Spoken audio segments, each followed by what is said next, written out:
আসসালামু আলাইকুম সুপ্রিয় দর্শক বন্ধুরা। তো শশা চাষে স্প্রে শিডিউল একেবারে নির্দিষ্ট নয়। আবহাওয়া, রোগ পোকার আক্রমণ এবং গাছের বৃদ্ধির উপর ভিত্তি করে পরিবর্তন করতে হয়। তাই শশা গাছের বয়স যখন 4 থেকে 5 দিন হবে তখন গাছে একটা পচা ভাব দেখা দেয়। তো গাছ আসলে তখন চারা পচে যায়।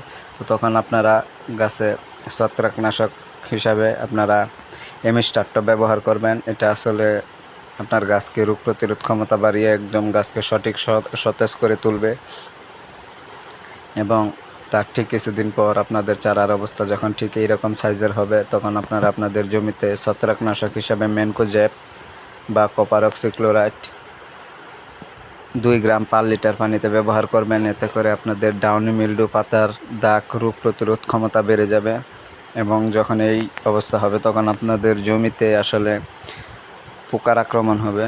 তো পোকার আক্রমণ হওয়ার পাশাপাশি আপনারা ছত্রাকনাশকের সাথে একটি ইমিডাক্লোরোপিড গ্রুপের ওষুধ মিশিয়ে স্প্রে করবেন।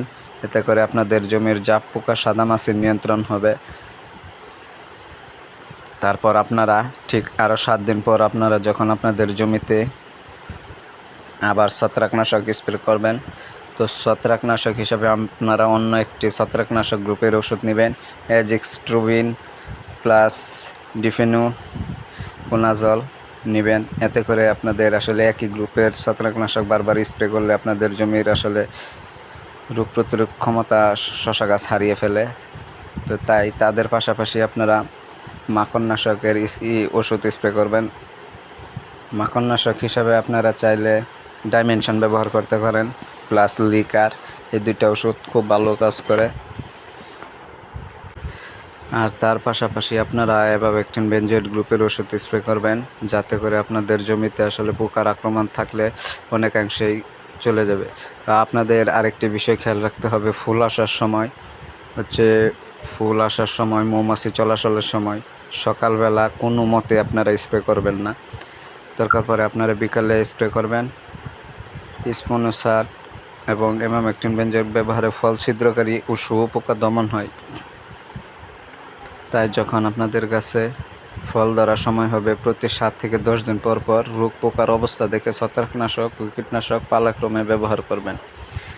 একই গ্রুপের ওষুধ বারবার ব্যবহার করবেন না, এতে রোগ প্রতিরোধ ক্ষমতা তৈরি হয়।